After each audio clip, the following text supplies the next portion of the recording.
हाय दोस्तों, आज आपको दोस्तों मैंने इसके पहले वाले वीडियो में मैंने आपको इसके बारे में बता दिया पुष्प क्या था, नर और मादा। आज आपको दोस्तों हम बताएंगे परागण में निषेचन कैसे होता है। देखो दोस्तों,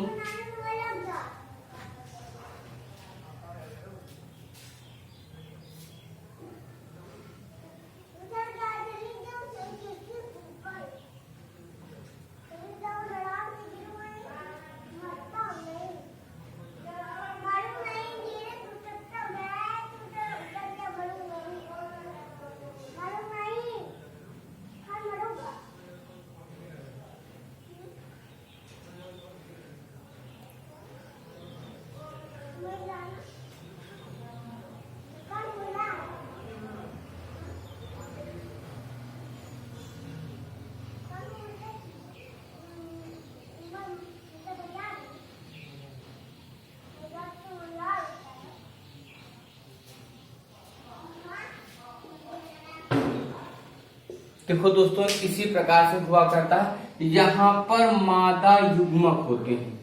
ठीक दोस्तों, यहाँ पर मादा युग्मक होते हैं। यहाँ पर मादा युग्मक होते हैं दोस्तों, और यहाँ पर पराग कोश होता है।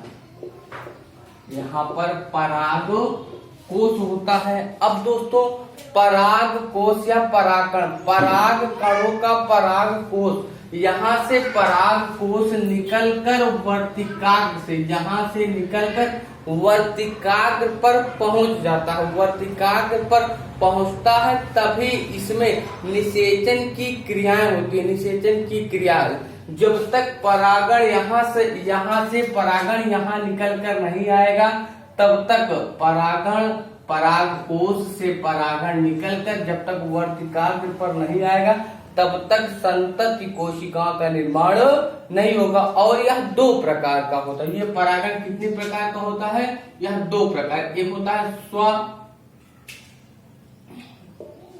परागण, एक होता है पर परागण, एक होता है पर परागण।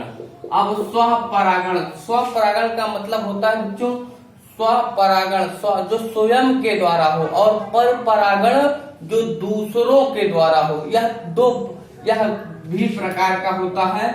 जैसे इसके प्रकार होते हैं, एक वायु के द्वारा वायु परागण, और एक होता है जंतु परागण, और एक होता है वायु परागण, जल परागण, और क्या कहते हैं, एक होता है जल परागण। अब दोस्तों इधर देखो, हमारी तरफ वायु परागण, जब हवाएं चलती हैं तो यहाँ से परागण निकलकर जब यहाँ आ जाता है तो वो वायु के द्वारा परागण कहलाता है। और जंतु परागण सबसे अच्छा परागण का कार्य जो किया जाता है, जो सबसे अच्छा परागण का कार्य किया जाता है, वो करते हैं मधुमक्खी। सबसे अच्छा परागण जंतु का कोई कार्य करता है तो वह है मधुमक्खी। मधुमक्खी यहाँ से परागण को लाकर यहाँ पर जब एकत्रित करती है, तभी उसमें निषेचन की क्रियाएं होती हैं, नहीं तो निषेचन की क्रियाएं ना हो। और जल परागण बरसात के द्वारा, जल परागण बरसात के द्वारा, बरसात में जल परागण बरसात में भी वह पहुंच, यहाँ से परागण जब यहाँ आ जाता है तभी उसमें निषेचन की क्रियाएं होती। जब तक परागण नहीं आएगा तब तक उसमें निषेचन की क्रियाएं नहीं होगी। और दोस्तों एक होता है कृत्रिम परागण, एक दोस्तों होता है कृत्रिम परागण। एक होता है दोस्तों कृत्रिम परागण। अब दोस्तों जो कृत्रिम परागण होता है, जो कृत्रिम परागण जो परागण हुआ करता है, एक लंबे पौधे होते हैं। देखो दोस्तों, एक लंबा पौधा होगा और एक बौना पौधा होगा। अब दोस्तों देखो, नर व मादा, चाहे नर हो चाहे मादा, दो अलग अलग पराग कोष होंगे, दो अलग अलग पराग कोष होंगे। उस पराग कोष को कहा जाता है विपुंसन। उस पराग कोष को क्या कहते हैं? विपुंसन या यैमीकरण कहा जाता है। उस कृत्रिम परागण के अंतर्गत दो अलग अलग पौधे होंगे, एक लंबा पौधा होगा, एक छोटा पौधा, और दोनों के पराग कोष अलग अलग होंगे, और दोनों के पराग कोष अलग अलग होते हैं। उस पराग कोष को कहा जाता है विपुंसन या यैमीकरण। और पराग जब तक पराग कोष यहाँ से निकलकर जब तक वर्तिकाग्र पर नहीं आएगा, जब तक वर्तिकाग्र पर नहीं आएगा तब तक, जब तक वर्तिकाग्र पर नहीं आएगा तब तक उसमें एक पुष्प का या एक पौधे का निर्माण नहीं होगा, या पुष्प का या पौधे का निर्माण नहीं होगा। और यह कृत्रिम परागण जो कृत्रिम परागण हुआ करता है, एक लंबा पौधा लेना होता है, एक बौना पौधा, एक लंबा पौधा लेना होता है, एक बौना पौधा। बौना पौधा हम उसे जब दोनों के अलग अलग परागण रहेंगे तो उसे विपुंसन या यैमीकरण कहते हैं। ठीक दोस्तों, अब आपको हम आगे बताते हैं। दोस्तों ये नोट कर। हाँ दोस्तों, अब परागण स्त्री संकरण से निषेचन किसे कहते हैं? देखो दोस्तों, इसका हम डायग्राम बना रहे हैं।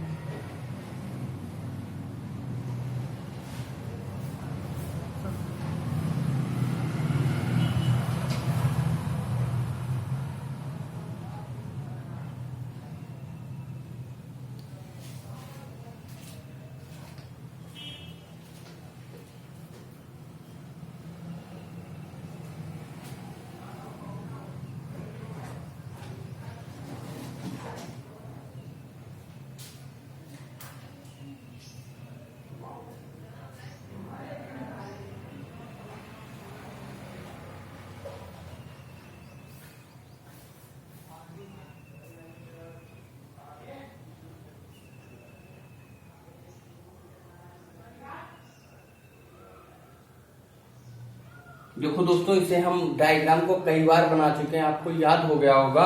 दोस्तों इसे कहा जाता है प्राथमिक। ठीक दोस्तों, इसे कहा जाता है प्राथमिक भ्रूण कोष। दोस्तों इसे प्राथमिक भ्रूण कोष कहा जाता है। और दोस्तों इसके साथ दो है ना, दो है तो दोस्तों एक को कहा जाता है, देखो दोस्तों इधर बताते हैं, एक को कहा जाता है जनन केंद्र, एक को कहा जाता है जनन केंद्र, और एक को कहा जाता है वर्धी जनन, एक को कहा जाता है वर्धी जनन, अपवर्धी जनन कहते हैं। अब बात आई समझ, देखो दोस्तों, और इसके अब यहाँ पर 3 होते हैं और यहाँ पर 3। अब दोस्तों, अब परागण और यहां से देखो दोस्तों,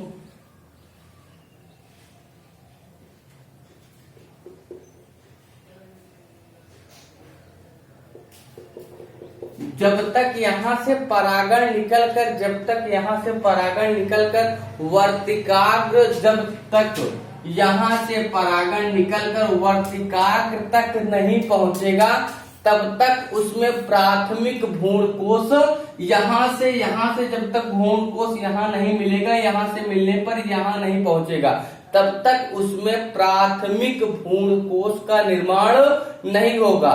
जब तक प्राथमिक भ्रूण कोष का निर्माण नहीं होगा तो यहाँ पर द्विगुणित निषेचन या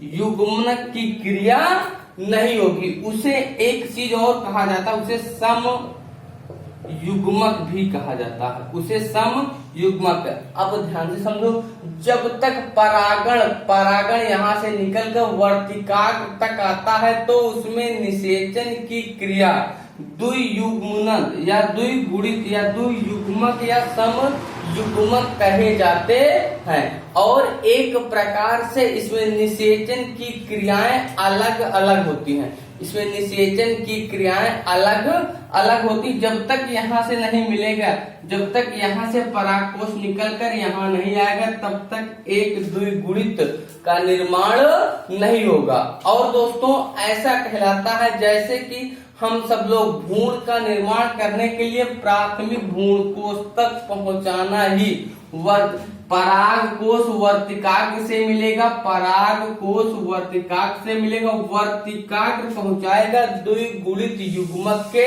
पास, द्विगुणित युग्मक के पास। जब युग्मक के पास पहुंच जाता है तो वह सम युग्मक के रूप में बदल जाता है, वह सम युग्मक के रूप में बदल जाता है। और दोस्तों जब सम युग्मक के रूप में बदल जाता है तो वह एक संतति कोशिका या भ्रूण का निर्माण करता है। जैसे पहले मैंने आपको बताया एक जनन केंद्र है, एक वर्धी जनन है, तब तक उसमें भ्रूण कोश का निर्माण नहीं होगा और एक प्रकार से वह दूसरा द्विगुणित बना लेता है।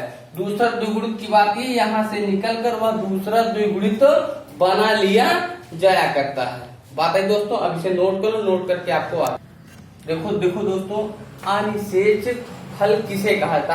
अनिषेक फल किसे कहा था? यह पुष्प के बिना ही फल का निर्माण कर देता है। यह पुष्प से बिना निषेचन किए ही फल का निर्माण कर देता है। यह पुष्प के बिना फल का निर्माण कर देते हैं।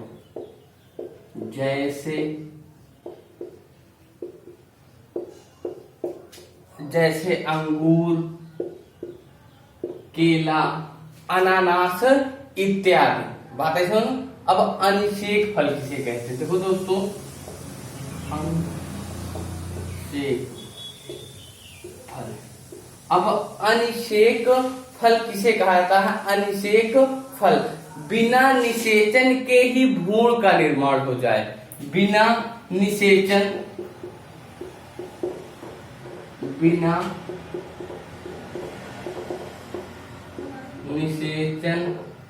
के भ्रूण का निर्माण हो जाए, बिना भ्रूण के ही निर्माण हो जाए, उसे अनिषेचक फल कहते हैं। बात आई दोस्तों समझ में हमारी? देखो दोस्तों, अब बात आई समझ में दोस्तों, ये अध्याय 2 समाप्त हो गया। दोस्तों ये अध्याय 2 समाप्त हो गया। दोस्तों अब आपसे कुछ क्वेश्चन पूछते हैं, आप मुझे कमेंट बॉक्स में जरूर बताएं। पुष्प के चक्र कितने होते हैं? पुष्प के चक्र कितने होते हैं? पुष्प के चक्र कितने होते हैं?